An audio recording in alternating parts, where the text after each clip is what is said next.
But back here was the cellar. Down here, and actually there was fruit. There was grapes, canned grapes down there that we found in the cellar. And my dad filled it up and tore the other portion of this house down, probably in the early 60s. And this portion was added on, but this part was real, and we have to be careful walking through here because it's in such a state of disrepair. Easy to see how someone could get hurt here. But this was a magnificent dwelling, 2 stories, railings up to the top. Here's the old staircase. And there's always been furniture up on the 2nd floor. And people have gotten it over the years, but it was pre-Civil War furniture, you know. But it was just an amazing place. And here was one of the main, the other portion of the house was back this way, and the cellar was under here. And I played in the cellar when I was a little boy. And actually in that cellar there was still canned fruit. I remember there were canned grapes down in the cellar. So it's a pretty historic place.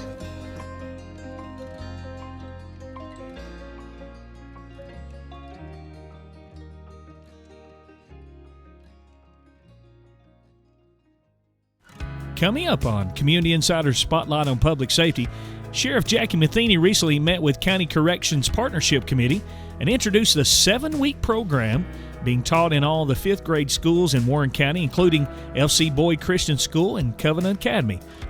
And I think it's going very well. I'm very excited about it. We've also expanded and are teaching in Covenant and Boyd too. So, you know, the dangers that the youth are facing now, we really are trying to get in there. We've, you know, started in the 5th grade this time. I think Dare was 6th grade, but they're seeing things younger now. So we're hitting the 5th grade level, trying to get out there and to make a difference in our community. What is this Stronger Together? That and much more coming up on this edition of Spotlight on Public Safety.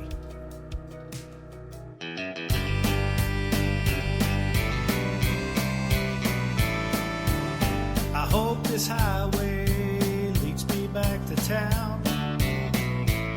I've been too long on this road. Maybe this time I'll come back home to stay. I wonder why I ever rode for people that walk like me and talk like me. County fairs and a marching band.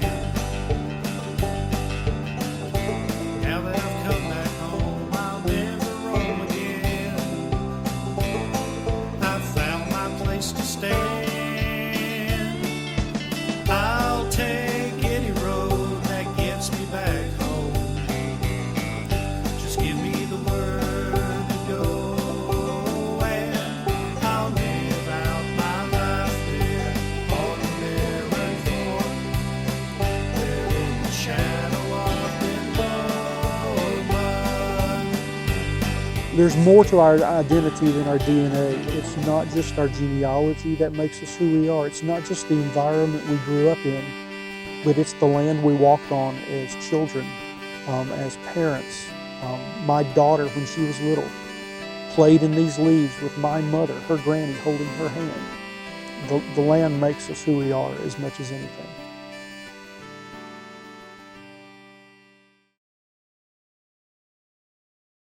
I'm David Stewart. I'm in North Warren County, close to Mountain Creek, if that is. What's commonly known as the Webb Farm. And behind me is what's known as the Webb House. And James Dillon, our county historian, about 35, 40 years ago, rated this as one of the oldest houses in Warren County. It was constructed in 1827 by James Webb, a prominent landowner in North Warren County. Actually, just down the road is Webb Cemetery, where his family's buried, and many of the other people that lived in North Warren County. Actually, most of my family's buried there. My grandfather, grandmother, aunts and uncles and cousins, and my father and mother. But it's just down the road. But this is part of my life story. This house. My grandfather bought a farm in 1944. He moved from DeKalb County, just across the county line. His home burned in DeKalb County. He had a wife and 6 small children. But he had the opportunity to buy this farm on Mountain Creek in 1944. And it's been in my family ever since. But my father, many people in Warren County know him as Nestor Stewart. He went to pharmacy school in Detroit, Michigan, and met my mother. And he had the itch to get back to Tennessee. And as soon as he got out of school and was able, he came back here. And for 1 year, his first job was as a pharmacist at Magnus Drugstore on Main Street in McMinnville. But in that period of time, in 1954, he had the opportunity to buy an adjoining farm to my grandfather. I think my grandfather had like 175 acres, and this farm, which belonged to Herman Roller at the time, was about 220 acres. So my father bought the adjoining farm to my grandfather. And on this farm, it was this magnificent structure, and it had to be beautiful in its prime. It had to be absolutely gorgeous. Just so much history here. But James Dillon told me this house was built in 1827 by a man named James Webb. And I'm in the process of constructing what's called a barn-dominium right beside this property. And it's just too expensive to restore this house. It's just impossible. And it's actually becoming a hazard where people come in it unannounced and uninvited. And there's a possibility of people getting hurt. So we're having to level it. But I'm really happy to say we're using everything out of it that we can. The logs, the woods, and many of the artifacts that come out of this house are being incorporated into the barn-dominium. But we're in the process of doing that right now. But there's just, this was built before the Civil War, and the stories that were here were just amazing. And it's been a part of my life since I was a little boy. Coming up here, and actually, when I was young, 10 years old or so, this house was livable at that time. And some people lived in it. And I don't think Dad charged them any rent, but they had a place to stay. This is a story when I was about 12 years old. These magnificent chimneys are probably 25, 30 feet tall, made with the original brick, and they've weathered a lot of storms. But when I was about 12 years old, this chimney started bulging out, and it was going to fall. It had a huge bulge in it, about 3 or 4 feet off the ground. So my father, talked to some people that might be able to do something about it. So me and a gentleman named Alton Pettigo, I was his helper, but we constructed forms and poured concrete around it. And actually where the bulge was, and you can see it's about 5 feet tall, But it saved the chimney. It's still standing, but it probably won't be here much longer. But there's a lot of brick in this magnificent structure, and a lot of mortar there that's still there. We're going to incorporate the brick in some other context and use it in some form of construction. But you know, I've saved a lot of bricks. I've saved bricks from Central High School and other buildings, so that'll go in the brick artifact pile. So yeah, I wanted to show you these logs. There is some termite damage, but these are built out of white oak. And golly, most of them are just really still solid. But you can see how people in the early 1800s constructed log homes. And this one's kind of special because it's a two-story log home. And actually there was another portion to this house on the back side that was deconstructed. My father did it back in the 60s. It was falling down and in ill repair. So we took that part down in the breezeway on the other side. And then as some people lived here, they constructed a little bit more modern building. I remember in the 60s, we put electricity and running water in this place.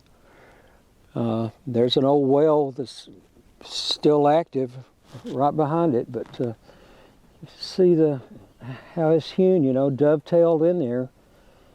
But it's solid. And then, you know, there's some mortar in here that's been here for a very long time. Still there.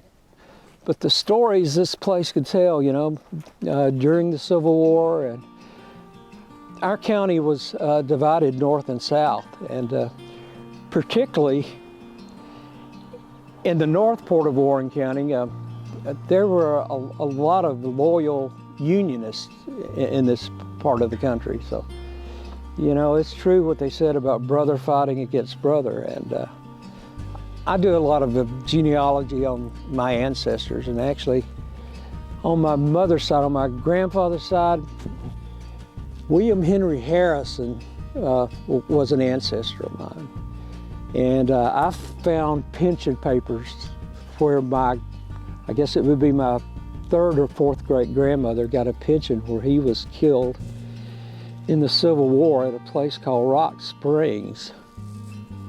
And there were many affidavits that had to be signed in order for her to get her pension. It was very little, it was like $10 a month or so.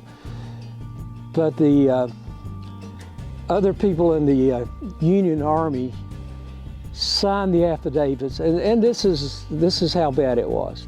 They said when they found William Henry Harrison's, Mitchell's body, his eyes had been gouged out, his ears had been cut off, and his arms had been cut off.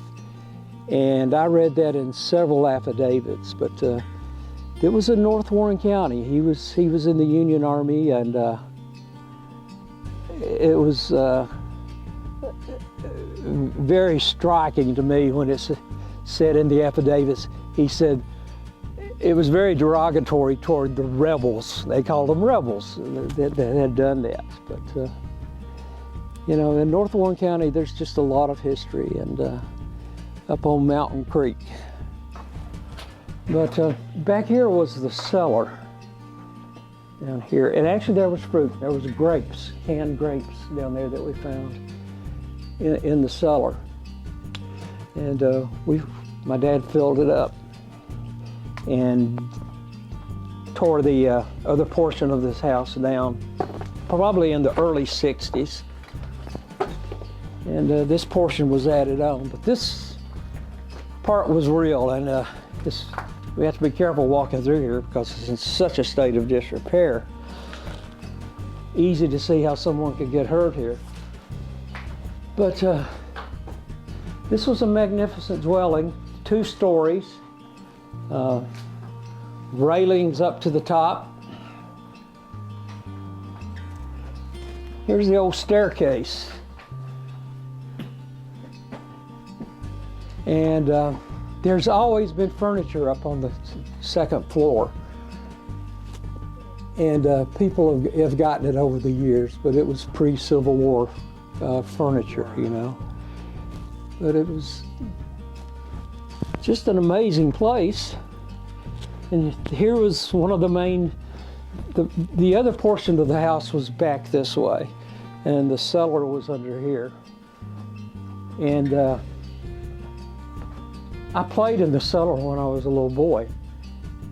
And actually in that cellar there was still canned fruit. I remember there were canned grapes down in the cellar. So it's a pretty historic place. But this was a magnificent structure. Of course, it's being deconstructed right now. But there was a beautiful metal stove there that heated this place up. And it's just recently gone. But you can see the brick fireplace still standing there. But this has served its purpose, you know, almost 200 years. And no one's lived in it for probably the last 20 years, but it's had lots of residents over the years. I guess I call myself a retired guy, but I'm busy all the time. Life is just so interesting, and just about everybody I meet is friendly and interesting, and I love talking to them and hearing people's stories. And my wife is from Nashville, and when I retired, she wanted to be back close to her sister, so we bought a home down there. And I spend a lot of time in Nashville listening to music. I don't know if you guys or anyone will remember this, but when I was in college, I was a disc jockey at WAKI, working for Tolly Wayne Titsworth. And I had a Sunday afternoon show every Sunday from 2 to 10, and I was the only guy on the radio station. So during that period of time, music was formative to me. I just listened to it, and tunes would get in your head, and I was interested in musicians and poets and songwriters. So back at that time, I had access to Billboard magazine and Rolling Stone magazine that came to the radio station, and he let me play basically anything that I wanted to. So I think we called it the Dave Stewart Show and that went on for about 3 years at WAKI, and I had a ball. But down in Nashville, I'm kind of a music guy. I'm out with musicians almost every night, supporting them in one capacity or other. I do a little promoting. You don't make any money at it, but I love creative people, and I help them out, putting them together, helping them get a show together, and doing that thing. It seems like I'm busy all the time, but I'm up here in McMinnville quite a bit. About 20 years ago, I was watching the rural TV station, and they had a special on about a particular breed of cattle. And it was one Sunday night, and it was about British white cattle, registered British white cattle. And by the end of that show, I said, I'm going to have me some of those. And probably within just a few months, I went up to Nebraska and brought the first herd. It wasn't a real herd, but I brought bred heifers and bulls and things down here to the farm from Omaha, Nebraska. And I had like the first British white cattle in Tennessee, and they're registered, and I have someone that helps me on the farm, and we basically sell them to other breeders. You know, they're not commercial cattle. Register them is a whole lot of trouble and a lot of paperwork, but I've been doing that for about 20 years, and actually have a herd of commercial cattle down on the creek in the bottom, and they're kind of mixed up and all kinds of colors. But my British whites, they are just beautiful, gentle-natured, good mamas, and I've just been so happy with them, and I've sold them to people all over the country. I do just a little bit of advertising on the internet and through Facebook, and people find out about me. They've come from Florida and Michigan and out west and bought my cattle, so I've kind of been spreading them across the country since I've been doing this. But if you've never seen one, they're solid snow white. They have very black noses, black ears, and black feet. Besides that, they're snow white. And,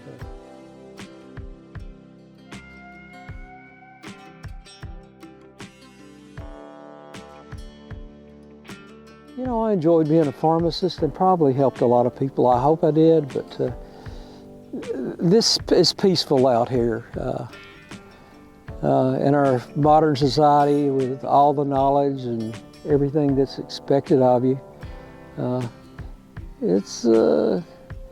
things really can get globulated in your head, you know. It's just there's so many other factors, society and government and insurance and everything acting on you and pressing you and pushing you around. You're not. It just become not as enjoyable as it used to be. But the cows never talk back. They like to see me when I bring them something to eat. Looks like you got some fans here. These are my buddies. But these are probably, if people do their research on them, probably the most gentle breed of cattle there is. And the best mamas, and just a really good temperament, good to handle. And their nose is so black. Yeah, they're so black. Yeah.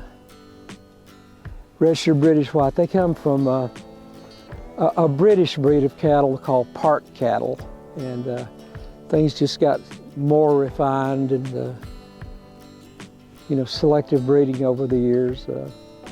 They bred certain traits into them, and these are all registered cattle. You know, this is a lot of paperwork. But I see one there that's going to have a baby here pretty soon. She's got a really big belly. This wood up here came from the old house, and he planed it down. The railing up there, I've got a loft for my grandchildren to sleep in when they come, but all the baseboards and where we could incorporate things from the old house. Actually, this is pretty neat right here. The countertops are actually all wood from the old house, and they've been epoxied. And I've got a really good craftsman friend that did that for me. That was his idea. But I'm glad he did it. But that's my accent wall right there. That's Gavaloon. And then the backsplash around the kitchen will be of the same material. Made this as simple as I could, and I was rather ill in 2021. And spent a long time in the hospital, and actually, when my wife and I sold that house, I don't even remember it because I was sick. I don't remember selling the house. But I've got things in storage that I haven't seen in probably 18 months, so I'm excited to get it moved back in and have a place in the country where it's nice and quiet, close to cows, close to running water.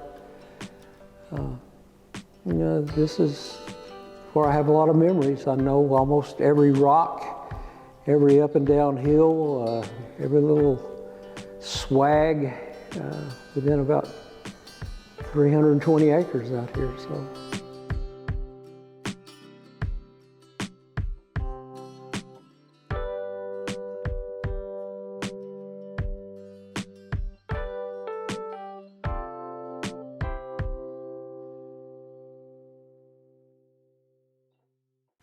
Coming up on Community Insider's Spotlight on Public Safety, Sheriff Jackie Matheny recently met with County Corrections Partnership Committee and introduced the 7-week program being taught in all the 5th grade schools in Warren County, including FC Boyd Christian School and Covenant Academy. And I think it's going very well. I'm very excited about it. We've also expanded and are teaching in Covenant and Boyd too. So, the dangers that the youth are facing now, we really are trying to get in there. We've started in the 5th grade this time.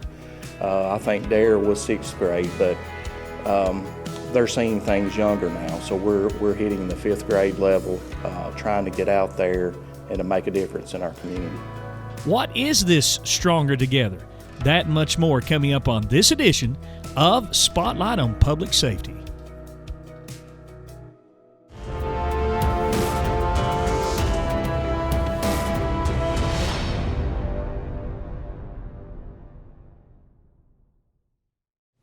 The name of the program is STRONG, which that stands for school safety, teamwork, representing your school in a positive way, offering assistance and helping others, notifying a trusted adult of dangerous behavior, and giving back to the community.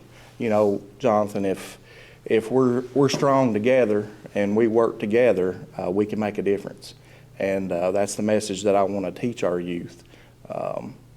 It's going to take a generation to change their behaviors and, to say no to drugs for us to see change in our community.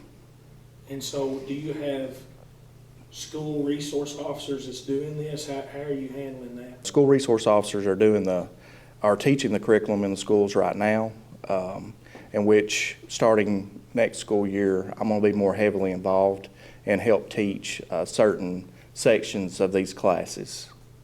For somebody that's watching and they're parents, but they've never seen a school really do a program like this, what's the reasoning behind it and why is it important, do you think?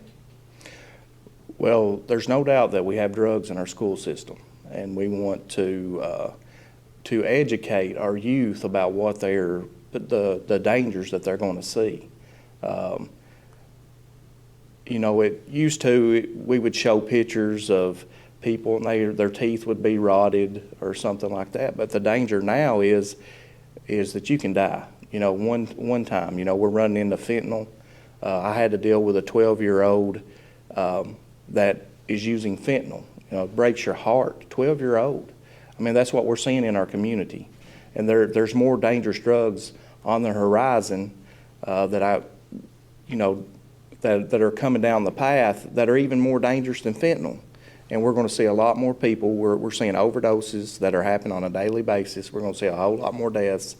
So it's vital that we get into the school system and try to help our youth and educate them so maybe we can make a difference.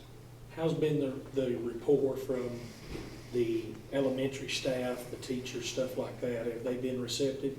They have been receptive. They had to approve the curriculum to be taught in the school system, which they have, and it is, from what I can gather, everybody is pleased with it. And like I said, I'm very excited about it. I'm really hopeful that this program will be able to break down barriers with our youth. That's one of the main things, to let them know that they've got somebody that they can talk to if they're having problems, to reach out to us. If someone would like to find out more about this program, maybe even supporting it, how might they find out more information about it? They can always call the Sheriff's Department. I would love to speak with them. They also can talk to their designated school resource officer that is actually teaching the program in the school system. They'll be able to educate them on what we're talking to the children about, and I would encourage them to do so. And I'd also like to, give a shout out to Custom Vinyl. They are sponsoring our program, helping us out with the shirts, and we're very thankful for that. I think for this to be successful, the community's got to get behind us. We're willing to put ourselves out there, and we're just asking for the community to get behind the Sheriff's Department in this endeavor, and hopefully that we can make a change.